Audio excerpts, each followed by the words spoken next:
আজকে আমরা আলোচনা করব অন্যায়ভাবে কোনো মানুষকে হত্যা করার ভয়াবহ পরিণতি সম্পর্কে।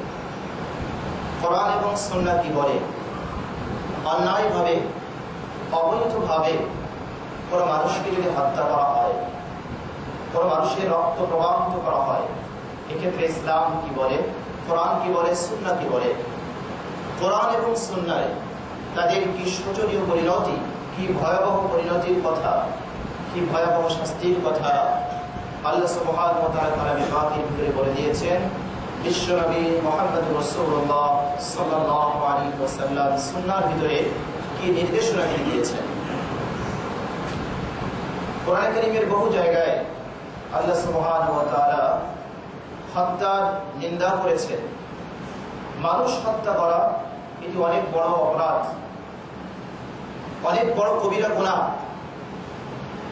প্যারা নবী সাল্লাল্লাহু আলাইহি ওয়াসাল্লামকে জিজ্ঞেস করা হয়েছিল, আইয়ুদ যামবি আকবার, সবচেয়ে বড় গুনাহ কোনটি? তিনি পর্যায়ক্রমে কয়েকটি কথা বললেন, কয়েকটি গুনাহের কথা বললেন। এক পর্যায়ে তিনি বললেন, অন্যায়ভাবে কোনো মানুষকে হত্যা করা।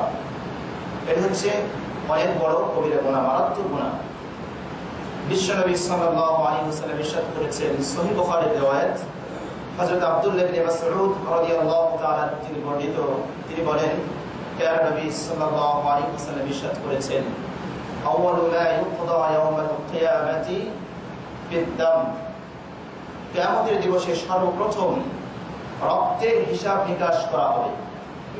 কোন ব্যক্তি যদি দুনিয়াতে অন্যায়ভাবে কোনো ব্যক্তিকে হত্যা করে, কিয়ামতের দিবসে সর্বপ্রথম এই ফয়সালা করা হবে। এটি সহিহ বুখারীর রিওয়ায়াত। আল্লাহ রাসূল সাল্লাল্লাহু আলাইহি ওয়াসাল্লাম বলেছেন, দুনিয়াতে কোনো ব্যক্তি অন্যায়ভাবে কাউকে হত্যা করেছিল, এই বিচারের কাজ সর্বপ্রথম আল্লাহ রাব্বুল আলামিন কিয়ামতের দিবসে করবেন। কোরআন কারীমের ভিতরে আল্লাহ সুবহানাহু ওয়া তাআলা সূরা বনী ইসরাঈলের ভিতরে ইরশাদ করেছেন, ওয়ালা তাকতুলুন নাফসাল্লাতী হারামাল্লাহু ইল্লা বিল হক ومن قتل مظلوما فقد جعلنا لوليه سلطانا فلا يسرف في القتل إنه كان منصورا ولا تقتلوا النفس التي حرم الله إلا بالحق। এটি নির্দেশসূচক, নিষেধাজ্ঞাসূচক বাক্য। আল্লাহ সুবহানাহু ওয়া তাআলা সূরা বনী ইসরাঈলের ভিতরে বললেন, ওয়ালা তাকতুলুন নাফসাল্লাতী হারামাল্লাহ, যেই ব্যক্তিকে, যেই প্রাণীকে হত্যা করা আল্লাহ সুবহানাহু ওয়া তাআলা নিষেধ করেছেন, হারাম করে দিয়েছেন, তোমরা সেই হত্যাকাণ্ডে তোমরা সম্পৃক্ত হয়ো না, তোমরা হত্যা করো না। ইল্লা বিল হক, যথার্থ কারণ ছাড়া। যথার্থ কারণ কি? কোন কারণে মানুষকে হত্যা করা যাবে, কে করবে, কার দায়িত্ব এটি? সহিহ বুখারীর রিওয়ায়াত, বিশ্বনবী সাল্লাল্লাহু আলাইহি ওয়াসাল্লাম বলেছেন, লা ইয়াহিল্লু দামু ইমরিইন মুসলিমিন ইয়াশহাদু আল লা ইলাহা ইল্লাল্লাহ ওয়া আন্নী রাসূলুল্লাহ। কোন মুসলমানের রক্ত কোন মুসলমানের জন্য বৈধ নয়। অর্থাৎ কোন মুসলমান কোন মুসলমানকে, কোন মুমিনকে হত্যা করতে পারবে না। ইয়াশহাদু আল লা ইলাহা ইল্লাল্লাহ, যে মুমিন সাক্ষ্য দেয় যে আল্লাহ ছাড়া কোনো উপাস্য নেই, আল্লাহ ছাড়া কোনো মাবুদ নেই, আল্লাহ ছাড়া কোনো ইলাহ নেই, এমন সাক্ষ্য দাতা কোনো মুসলিমকে, কোনো মুসলমান হত্যা করতে পারবে না। ওয়া আন্নী রাসূলুল্লাহ, এবং সাক্ষী দেয় যে প্যারা নবী সাল্লাল্লাহু আলাইহি ওয়াসাল্লাম আল্লাহর রাসূল। ইল্লা বিইহদা সালাস, তিন কারণ ব্যতীত। তিন কারণে হত্যা করা বৈধ। এক নম্বর হচ্ছে আস-সাইয়্যিবুস সানি, বিবাহিত পুরুষ বা মহিলা যদি ব্যভিচার করে, জিনা করে, তাহলে তাকে হত্যা করা যাবে। এই হত্যা কে করবে? খলিফা করবে। এই হত্যা করার দায়িত্ব এটি জনগণের উপর বর্তাবে না। আপনি কোরআনের আয়াত পড়েই আপনি একজন জিনাকারীকে, ব্যভিচারকারীকে হত্যা করতে পারবেন না। ইসলামী রাষ্ট্রপ্রধান, তার পক্ষ থেকে কাজী নিযুক্ত থাকবে, তিনি এই দণ্ডবিধি কার্যকর করবেন। এখানে ভুল ব্যাখ্যা দেওয়ার কোনো অবকাশ নেই। ইসলামের উপরে, মুফতিদের উপরে যে অপবাদ আরোপ করা হয়, এটি সম্পূর্ণ ভুল, অযৌক্তিক। অন্যায়ভাবে যদি কোনো গ্রামের কোনো মহল, কোনো মুরব্বী যদি কোনো বিচার করে, সেই দায়িত্ব ইসলামের কোনো মূলনীতির উপরে, মুসলমানের উপরে বা মুফতিদের উপরে কখনোই চাপিয়ে দেওয়ার কোনো সুযোগ নেই। আমাদের কথা একেবারে স্পষ্ট। এই দায়িত্ব, এই বিচার কার্য পরিচালনার দায়িত্ব হচ্ছে রাষ্ট্রপ্রধানের, খলিফা। তিনি তার পক্ষ থেকে কাজে নিযুক্ত করবেন, তারাই দণ্ডবিধি, তারা ইসলামী এই ল তারা বাস্তবায়ন করবেন। তাহলে 1 নম্বর, কোন মুসলমানকে হত্যা করার জন্য প্রথম যেটা কারণ সেটি হলো আস-সাইয়্যিবুজ জানি, বিবাহিত পুরুষ বা মহিলা যদি ব্যভিচার করে তাহলে তাকে পাথর মেরে হত্যা করে দেবে, এর দায়িত্ব হচ্ছে রাষ্ট্রপ্রধানের। 2 নম্বর, আন-নাফসু বিন-নাফস, কোন ব্যক্তি যদি কোন ব্যক্তিকে অন্যায়ভাবে হত্যা করে তাহলে ইকতিসাস, নিহত ব্যক্তির উত্তরাধিকারীদের এই অধিকার খলিফা প্রদান করবে যে তারা ইচ্ছা করলে এই ব্যক্তিকে হত্যা করতে পারবে। এই দায়িত্ব হচ্ছে কার? রাষ্ট্রপ্রধানের। 3 নম্বর, আত-তারিকু লিদীনিহি, যে তার দ্বীন গ্রহণ করে দ্বীনকে উপহাস করে আবার ত্যাগ করেছে, তাকেও হত্যা করার দায়িত্ব বর্তাবে খলিফার। তাহলে এই হলো 3 কারণ বিশ্বনবী সাল্লাল্লাহু আলাইহি সাল্লাম স্পষ্ট করে বলে দিয়েছেন। এই 3 কারণ ব্যতীত কোন মুমিন কোন মুসলমানকে হত্যা করা বৈধ নয়। কোরআন কারীমের যে আয়াতটি আমরা তিলাওয়াত করেছি সূরা বনী ইসরাঈলে, ওয়ালা তাকতুলুন নাফসাল্লাতী হারামাল্লাহু ইল্লা বিল হক, আপনি প্রশ্ন করতে পারেন, হে তরুণ, হে যুবক, তুমি প্রশ্ন করতে পারো। হাদিস শরীফের ভিতরে বিশ্বনবী সাল্লাল্লাহু আলাইহি ওয়াসাল্লাম মুসলমানের কথা বলেছেন, নন মুসলিমের কথা বলেননি। তুমি তোমার চোখ কান খুলো, তুমি তোমার দৃষ্টিকে খুলো, তুমি কোরআন পড়ো, তুমি সুন্নাহ পড়ো, দেখো বিশ্বনবী সাল্লাল্লাহু আলাইহি ওয়াসাল্লাম কি বলেছেন, কোরআন কারীমের ভিতরে আল্লাহ পাক কি বলেছেন। কোন নিরপরাধ মানুষকে হত্যা করার কোন বৈধতা ইসলামে নেই।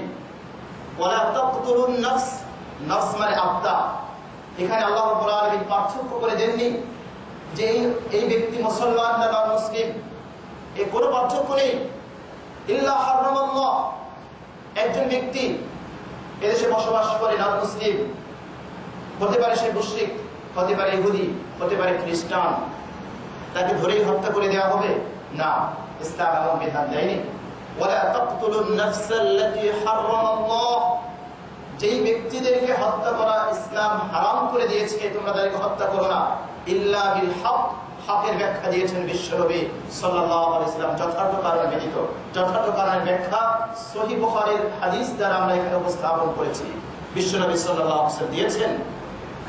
অনুরূপভাবে সহিহ বুখারীর রিওয়ায়াত এটিও, এটা হলো মুসলিমের কথা, মুমিনের কথা। নন মুসলিম যারা, কোন ব্যক্তি যদি কোন মুসলিম রাষ্ট্রে সে বসবাস করে তাকে জিম্মি বলা হয়, এটি একটা আরবি পরিভাষা। কোন ব্যক্তি যদি কোন ভিসা নিয়ে মুসলিম রাষ্ট্রে আসে তাকে মুস্তামিন বলা হয়। এদেরকে হত্যা করার জন্য বিশ্বনবী সাল্লাল্লাহু আলাইহি ওয়াসাল্লাম কঠোর সতর্কবাণী উচ্চারণ করেছেন, এটিও সহিহ বুখারীর রিওয়ায়াত।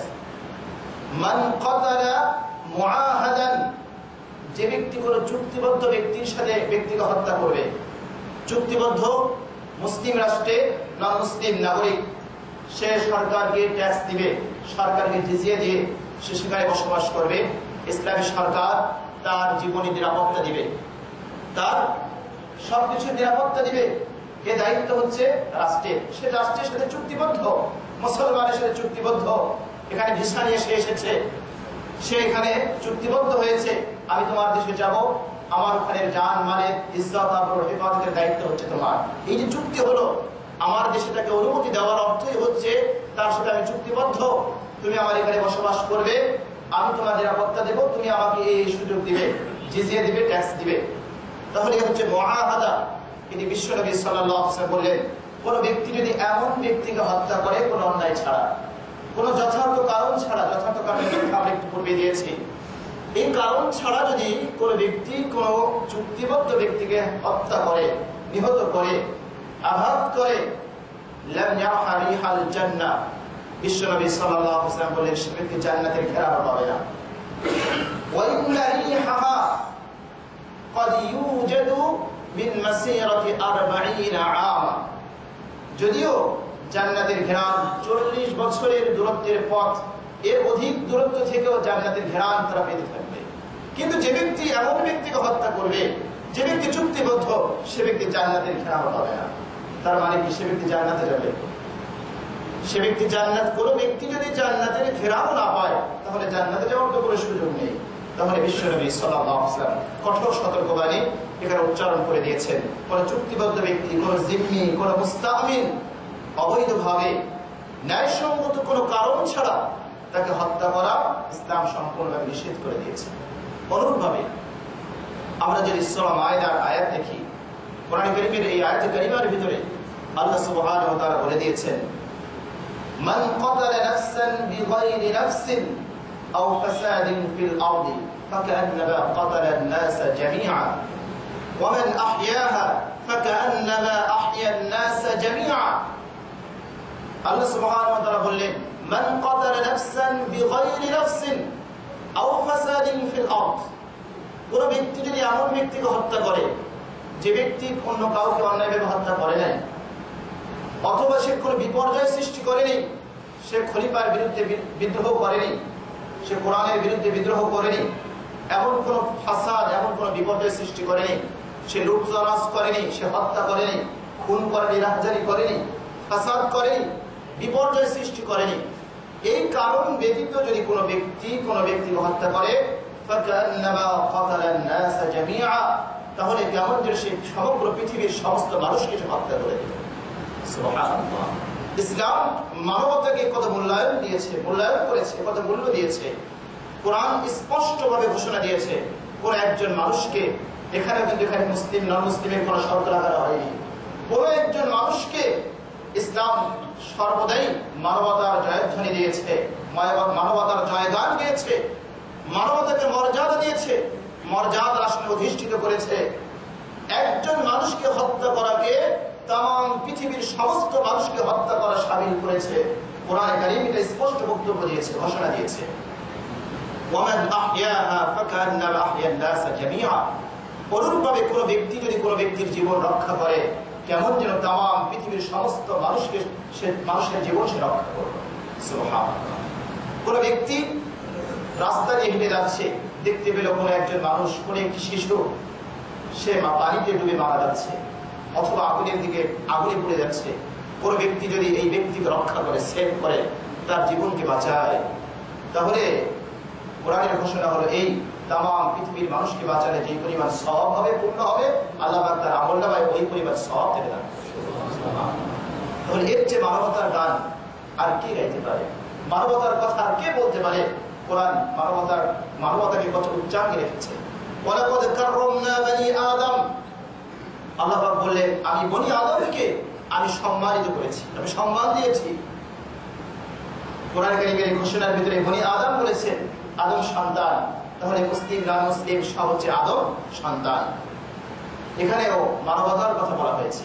অনুরূপভাবে কোরআন কারীমের সূরা ফুরকানের ভিতরে আল্লাহ সুবহানাহু ওয়া তাআলা ওয়া ইবাদুর রহমান বলেছেন, রহমানের বান্দা কারা? আল্লাহ সুবহানাহু ওয়া তাআলার একটি সিফত হচ্ছে রহমান, সিফতি নাম। এই রহমানের বান্দাদের কিছু বৈশিষ্ট্য, কিছু গুণাবলী আল্লাহ সুবহানাহু ওয়া তাআলা পর্যায়ক্রমে উল্লেখ করেছেন। কিছু দূর গিয়ে আল্লাহ সুবহানাহু ওয়া তাআলা বলেছেন রহমানের বান্দাদের আরো কিছু বৈশিষ্ট্য হলো এই, ওয়াল্লাযীনা লা ইয়াদউনা মা'আল্লাহি ইলাহান আখার ولا يقتلون النفس التي حرم الله إلا بالحق ولا يزنون ومن يفعل ذلك يلقى أثاما। আল্লাহ সুবহানাহু ওয়া তাআলা বললেন রহমানের বান্দাদের আরেকটি বৈশিষ্ট্য হলো এই, ওয়াল্লাযীনা লা ইয়াদউনা মা'আল্লাহি ইলাহান আখার, যারা আল্লাহ ছাড়া অন্য কোনো উপাস্যকে তারা ডাকে না, আল্লাহর সাথে কাউকে শরীক করে না, যাদের ঈমানের সাথে শিরকের কোনো সংমিশ্রণ নেই, রহমানের বান্দাদের অন্যতম বৈশিষ্ট্য।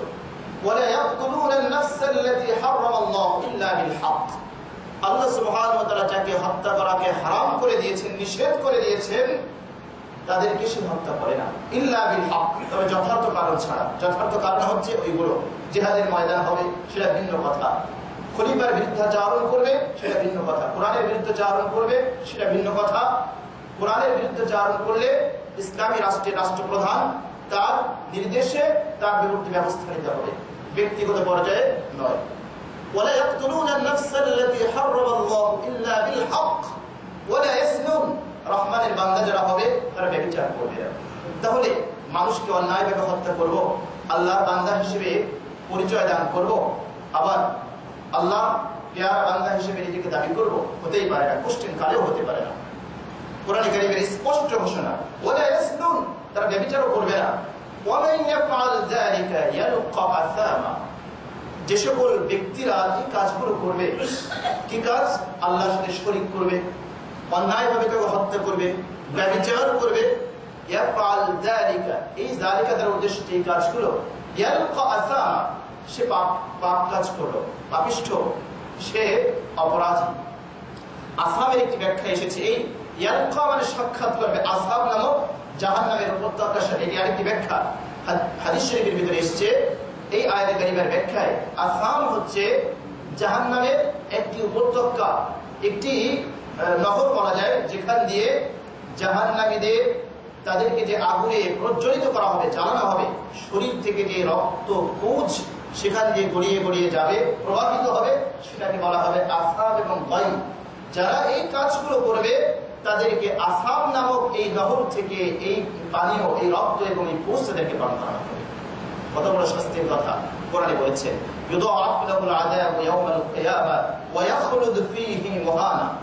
এই কাজগুলো যারা করবে কিয়ামতের দিবসে তাদেরকে দ্বিগুণ শাস্তি দেওয়া হবে, এবং সেখানে তারা লাঞ্ছিত, ঘৃণিত, অপদস্থ অবস্থায় সর্বদা সেখানে অবস্থান করবে। তাহলে কোরআন কারীমে কত বড় সতর্কবাণী আল্লাহ পাক উল্লেখ করে দিয়েছে। অনুরূপভাবে সূরা নিসার ভিতরে আল্লাহ সুবহানাহু ওয়া তাআলা বলে দিয়েছেন, ومن يقتل مؤمنا متعمدا فجزاؤه جهنم خالدا فيها وغضب الله عليه ولعنه وأعد له عذابا عظيما। আল্লাহ সুবহানাহু ওয়া তাআলা বলেছেন, কোন ব্যক্তি যদি কোন মুমিন ব্যক্তিকে ইচ্ছাকৃতভাবে অন্যায়ভাবে হত্যা করে, ফাজাযাউহু জাহান্নামু খালিদান ফিহা, তাহলে তার শাস্তি হলো সে চিরস্থায়ী জাহান্নামে। ওয়া গাদিবাল্লাহ, আল্লাহর গজব তার উপর নিপতিত হবে, ওয়া লাআনাহু, আল্লাহ পাক তার উপর অভিশাপ দিবেন, লানত করবেন, ওয়া আ'আদ্দা লাহু আযাবান আযীমা, এবং তার জন্য প্রস্তুত রাখবেন মহা শাস্তির ব্যবস্থা। মহা শাস্তি তার জন্য তৈরি করে রেখে দিয়েছেন।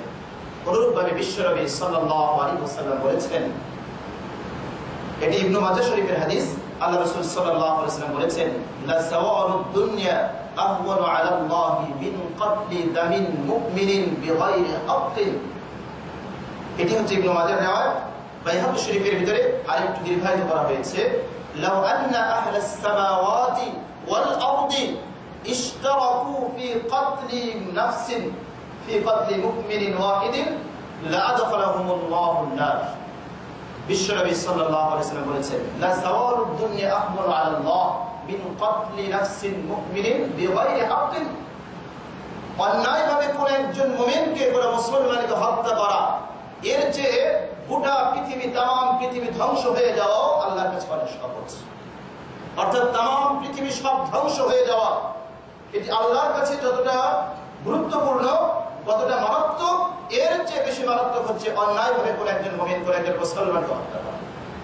এরপরে বিশ্বনবী সাল্লাল্লাহু আলাইহি ওয়াসাল্লাম বললেন, লাউ আন্না আহলাস সামাওয়াতিহি ওয়া আহলা আরদিহি ইশতারাকু ফি ক্বাতলি মুমিনিন ওয়াহিদিন।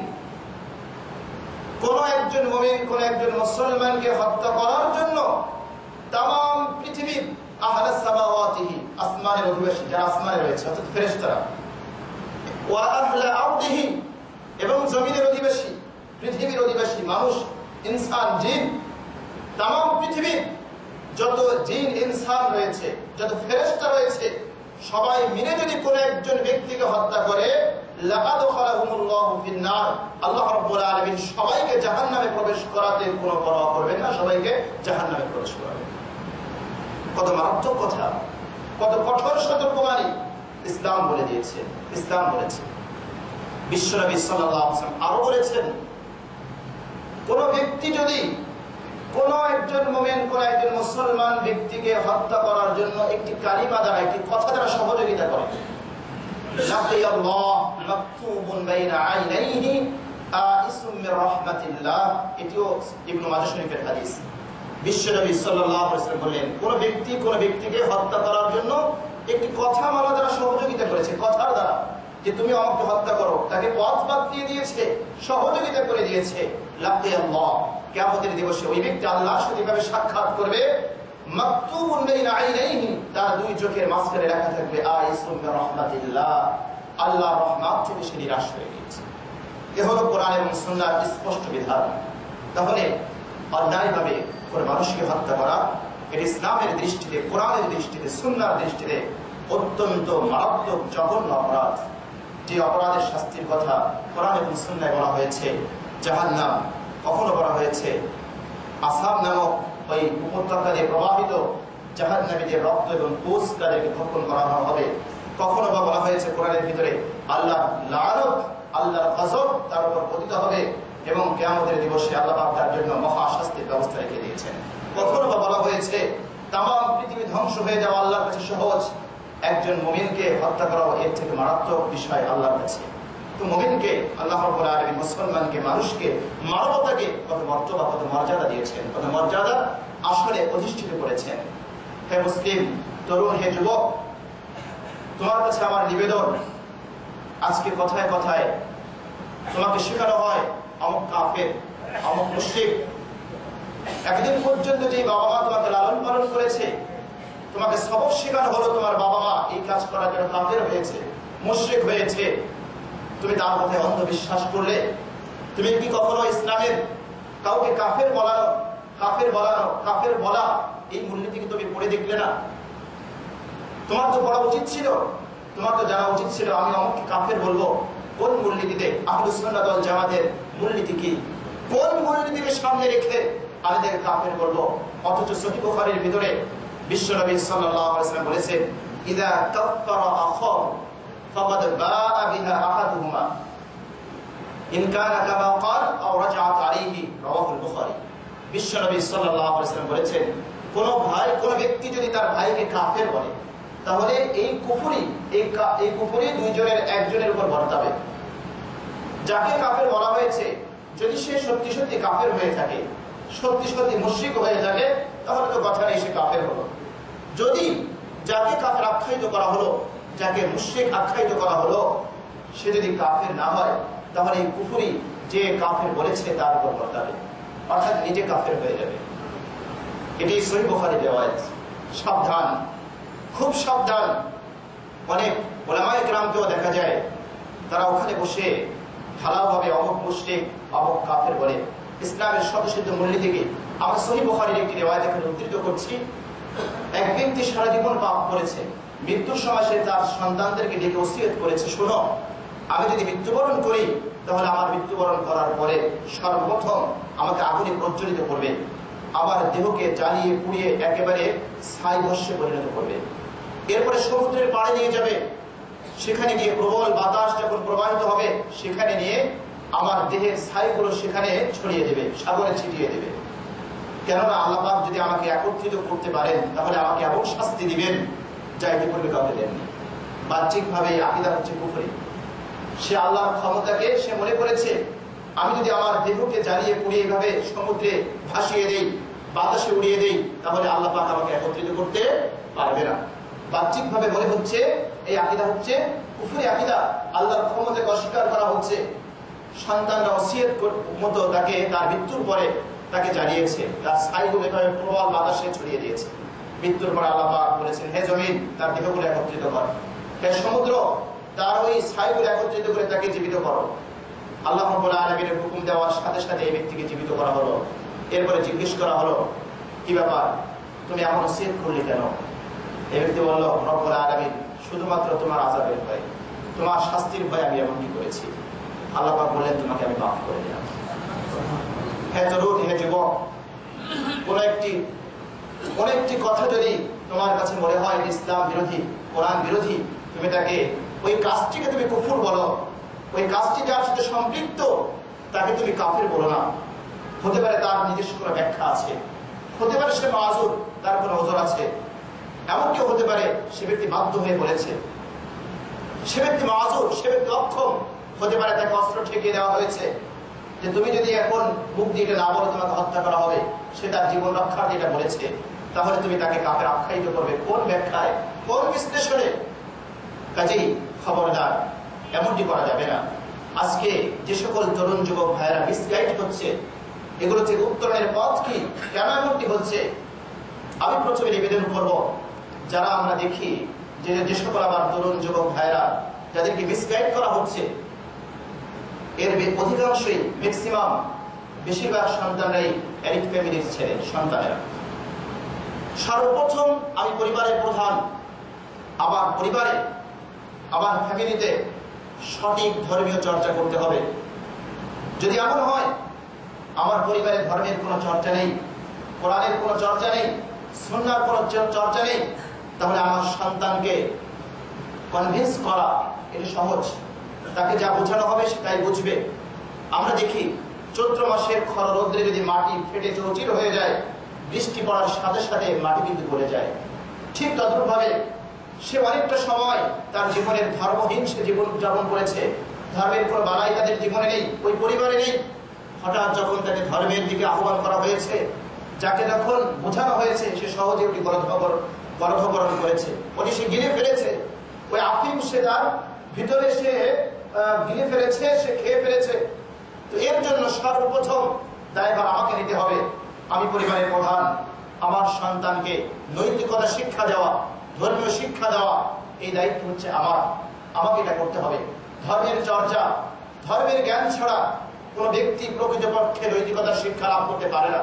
ইতিহাস সাক্ষী, ইসলাম পূর্ব যুগে দেখেন, আইয়ামে জাহিলিয়াতের যুগে দেখেন, কোরআন অবতীর্ণ হওয়ার পরবর্তী যুগ আমরা দেখি, আল্লাহর ঐশী গ্রন্থ অবতীর্ণ হওয়ার পরে যারা ঐশী গ্রন্থ মেনেছে বা কিছুটা মানার চেষ্টা করেছে, তাদের জীবন চরিত্র আপনি বিশ্লেষণ করেন। আর যারা ধর্ম করবে ধার ধারেরা, তাদের জীবন চরিত্র আপনি ব্যাখ্যা বিশ্লেষণ করে দেখেন, আকাশ পাতার পার্থক্য পাবেন। ধর্ম মানুষকে নৈতিকতা শিক্ষা দেয়। কাজেই এই নৈতিকতার শিক্ষা আপনাকে আমাকে দিতে হবে।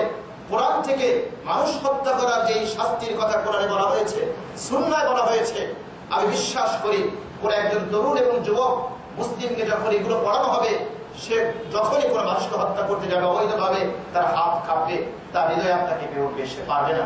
কেননা কোরআনে মারাত্মক ভয়াবহ শাস্তির কথা এসেছে। কাজেই সর্বপ্রথম দায়িত্ব আমাকে নিতে হবে। আমি পরিবারের প্রধান, আমার সন্তানকে কোরআনের চর্চা করাতে হবে, ধর্মীয় শিক্ষা আমাকে তাকে লাভ করতে হবে। 2 নম্বর বিষয়টি হলো এই, মিডিয়া যে কাজটি করেছে, অনেক ক্ষেত্রে ওলামায়ে কেরাম থেকে তরুণ যুবকদেরকে দূরে সরিয়ে দেওয়া হয়েছে। অনেক মানুষ তো ধর্মকর্ম মানেই না, তাদের কথা বাদ দিলাম। যারাও কিছুটা আমরা ধর্মকর্ম করতে চাই, ধর্মীয় বিধিবিধান আমরা জানতে চাই, ধর্মীয় বিষয় আমরা জানতে চাই, তাদেরকে ইউটিউব আর তাদেরকে ফেসবুক বা অন্য কোনো বিষয় তাদেরকে দেওয়া হয়েছে, তুমি ওখান থেকে জানো। ধরুন একজন ব্যক্তি মেডিকেল সায়েন্সের একটি মাত্র সূত্র সে জেনেছে, অপারেশনের একটি সূত্র জেনেই সে কোনো ব্যক্তিকে অপারেশন করতে শুরু করে দিয়েছে, তাহলে তো তার রোগ নিরাময়ের পরিবর্তে তার মৃত্যু লেখা। কেননা সে কোনো অভিজ্ঞ ডাক্তারের কাছে প্র্যাকটিস করেনি, সে শুধুমাত্র মেডিকেল সায়েন্সের একটি সূত্র বা অপারেশনের একটি সূত্র সে শিখেছে, ওই সূত্র শিখে সে অপারেশন শুরু করে দিয়েছে। সে ঠিক তদ্রুপ ভাবে আমার তরুণ যুবক ভাইয়েরা, তোমরা কোরআন শিখবে, সুন্নাহ শিখবে, কার কাছে শিখবে? তুমি ফেসবুক বা ইউটিউব থেকে তুমি একটি হাদিস তুমি শিক্ষা করলে, কিন্তু ওই হাদিসের ব্যাখ্যা তো আরেকটি হাদিস। কোরআনের একটি আয়াত তুমি শিখলে, এই কোরআনের আয়াতের ব্যাখ্যা তো আরেকটি কোরআনের আয়াত, কিন্তু তুমি তো ওদিকে যাওনি, ওটা তো তুমি পড়োনি। তুমি একটি মাত্র কোরআন পড়েই তুমি দেখলে দুনিয়ার সমস্ত মুসলমান কাফের হয়ে গিয়েছে, সমস্ত মুসলমান মুমিন মুশরিক হয়ে গিয়েছে, তুমি হত্যা করা শুরু করে দিলে। না, এটা তো হলো না। কাজেই উলামায়ে কেরাম থেকে খুব সূক্ষ্মভাবে মিডিয়ার মাধ্যমে আমাদের মুসলিম উম্মাহকে বিভক্তি করা হয়েছে, যার কারণে মিসগাইড করা সহজ হয়ে যাচ্ছে। তোমরা উলামায়ে কেরামের শরণাপন্ন হও, তাদের সংস্পর্শে আসো। তোমার যদি কোনো ব্যাখ্যা বিশ্লেষণের প্রয়োজন হয়, এ ব্যাপারে যারা স্কলার তাদের কাছে আসো, তাদের কাছে তুমি জেনে নাও, তাদের কাছে তুমি জানতে চাও, তাদের কাছ থেকে তুমি এক্সপ্লেইন নাও, ব্যাখ্যা নাও। এরপরে যদি না বুঝে আসে আরেকজনের কাছে যাও, কিন্তু তুমি নিজে নিজে বুঝতে যেও না, তাহলে ওই অপারেশনের রোগীর মতো হবে। তুমি একটি মাত্র থিওরি, একটি মাত্র তত্ত্ব শিখে তুমি অপারেশন শুরু করে দিলে, রোগী কিন্তু বাঁচবেই না, রোগীর নির্ঘাত মৃত্যু অবধারিত। ঠিক তদ্রুপ ভাবে তুমি যদি শুধুমাত্র একাকি যদি ইসলামকে বুঝতে চাও, তাহলে তুমি ইসলামের মনে কুঠারাঘাত করবে, ইসলামকে কলঙ্কিত করবে, মুসলিম উম্মাহকে কলঙ্কিত করবে, সঠিক ইসলাম তোমার ভাগ্যে জুটবে না। যদি তাই হতো, তাহলে আরবদের দাবি ছিল, কেন একজন এতিম বালকের উপরে কোরআন অবতীর্ণ হলো, কেন রসুল পাঠানোর দরকার হলো? আমাদেরকে এক একটা কিতাব দিয়ে দিলে তো আমরা আমল করতে পারতাম, রসুল পাঠানোর কোনো প্রয়োজন হতো না, শুধুমাত্র মূলনীতি দিয়ে দিলেই চলতো। আমরা তো দেখি না জাগতিক বিষয়ে ইঞ্জিনিয়ার হোক, ডাক্তার হোক, কেউ একাকী শিক্ষা লাভ করেছে এমন কোন নজির, এমন কোন দৃষ্টান্ত আমরা খুঁজে পাই না। ইঞ্জিনিয়ার হতে হলে দক্ষ ইঞ্জিনিয়ারের সংস্পর্শে থাকতে হয়, অভিজ্ঞ ডাক্তার হতে হলে অভিজ্ঞ ডাক্তারের সংস্পর্শে থাকতে হয়। তাহলে কেন ধর্মীয় ব্যাপারে এত অবমূল্যায়ন, কেন ধর্মীয় ব্যাপারে আমাদের এত অবজ্ঞা অবহেলা? এটা ঠিক নয়। এজন্য আমরা মিসগাইড হওয়া আমাদের জন্য সহজ হয়ে যাচ্ছে। আমি অনুরোধ করবো আমার তরুণ যুবক ভাইয়েরা, উলামায়ে কেরামের সংস্পর্শে আসো। ইসলাম সত্যিকার অর্থে যারা কোরআন এবং সুন্নাহ পড়েছে, একাডেমিকলি পড়েছে, শুরু থেকে শেষ পর্যন্ত পড়েছে, যারা একাডেমিকলি শেষ করেছে, তাদের কাছে আসো। আমি সারা জীবন ডাক্তারি করেছি, আর এখন অবসর টাইমে এসে আমি কোরআন নিয়ে যে একটা গবেষণা করেছি, আর আমার থিওরি যদি ওইখানে বাস্তবায়ন করতে যাই, এখানে ভুল হওয়ার সম্ভাবনা শতভাগ রয়েছে, বরং আরো বেশি। কাজেই যারা সত্যিকার অর্থে স্কলার, সত্যিকার অর্থে যারা লেখাপড়া শিখে কোরআন সুন্নাহ ধারক হয়েছে, আমার তরুণ যুবক ভাইয়েরা, তাদের সংস্পর্শে আসো, তাদের কাছ থেকে ব্যাখ্যা বিশ্লেষণ নাও, তাহলে মিসগাইড হওয়ার সম্ভাবনা কম। তৃতীয়ত, আমরা দেখি আমার যে সকল তরুণ যুবক ভাইয়েরা যে সকল বিদ্যাপীঠে লেখাপড়া করছে, সেখানে ধর্মীয় চর্চা নাই বললেই চলে। আমার অনুরোধ থাকবে জীবনের প্রত্যেকটি ক্ষেত্রে শুধুমাত্র একেবারে ওই সূচনা লগ্নে দু একটি কথাই শিখিয়ে দিলাম, ভার্সিটি লেভেলে ওখানে ধর্মীয় সঠিক চর্চার কোনো সুযোগ নেই। কাজেই ওখানেও ধর্মীয় চর্চার ব্যবস্থা করা হোক, ওখানেও ডিসকাস ওপেন আলোচনার ব্যবস্থা করা হোক, বড় বড় ইসলামিক স্কলার যারা, তাদের ওখানে দাওয়াত দেওয়া হোক, তাদেরকে ওখানে ছাত্রদের সাথে কথোপকথন, ভাব বিনিময়, আদান প্রদান, প্রশ্ন উত্তর পর্ব করা হোক। তাদের কোনো কিছু জানার থাকলে তারা সরাসরি ওখান থেকে জানুক, এটা তাদের জন্য সহজ হবে, ইসলামকে বোঝা সহজ হবে। তৃতীয় আরেকটি কথা বলবো, অনেক ক্ষেত্রে দেখা যায় কোনো অপরাধ যখন সংঘটিত হয়, আমরা কাদা ছোড়াছড়াতে লিপ্ত হয়ে যাই। এক্ষেত্রে এই সুযোগে অনেক অপরাধীরা তারা কিন্তু অন্তরালে থেকে যায়। তাই আসুন, আমার অনুরোধ থাকবে, আমরা যারা দায়িত্বশীল, সত্যিকার অর্থে যারা অপরাধী, কোথায় শিকড় আমরা খুঁজে বের করি, আমরা দেশ ও জাতিকে, ইসলামকে আমরা রক্ষা করি, মানবতাকে রক্ষা করি। সর্বোপরি আমার তরুণ যুবক ভাইদের কাছে আমার নিবেদন থাকলো, আবার বলছি, এ কথাটি পুনরায় বলছি, তুমি কোরআন এবং সুন্নাহ পড়ো এবং এগুলো বোঝার জন্য সত্যিকার অর্থে যারা কোরআন এবং সুন্নাহর ধারক হও, তাদের সংস্পর্শে আসো, তাদের কাছে আসো। এতদিন পর্যন্ত যে চিন্তা চেতনা, যে আকীদা তুমি পোষণ করছো, আজকে একজনের কথাই তুমি এই আকীদাকে তুমি মিথ্যা প্রমাণিত করলে, তুমি মিথ্যা বললে। যে বিশ্বাসকে তুমি দিন করে 20টি বছর তুমি তোমার হৃদয়ে ধারণ করে এসেছো, আজকে একজনের কথা শুনে তোমার বিশ্বাসকে তুমি ডাস্টবিনে ফেলে দিলে, এটা তো বুদ্ধিমানের কথা নয়। তুমি যদি সত্যিকার অর্থে বুদ্ধিমান হও, তাহলে তুমি যে নতুন কথাটি পেয়েছো, এটি তুমি কম্পেয়ার করো। যদি কম্পেয়ার করার যোগ্যতা না থাকে, তুমি উলামায়ে কেরামের শরণাপন্ন হও। তাই আসুন, আমরা সবাই ইসলামকে রক্ষা করি, দেশকে রক্ষা করি, মানবতাকে রক্ষা করি। আল্লাহ সুবহানাহু ওয়া তাআলা আমাদের সবাইকে সঠিক অর্থে সঠিকভাবে ইসলামকে পালন করার জন্য তৌফিক দান করেন। আমিন। ওয়া আখিরু দাওয়ানা আলহামদুলিল্লাহি রাব্বিল আলামিন।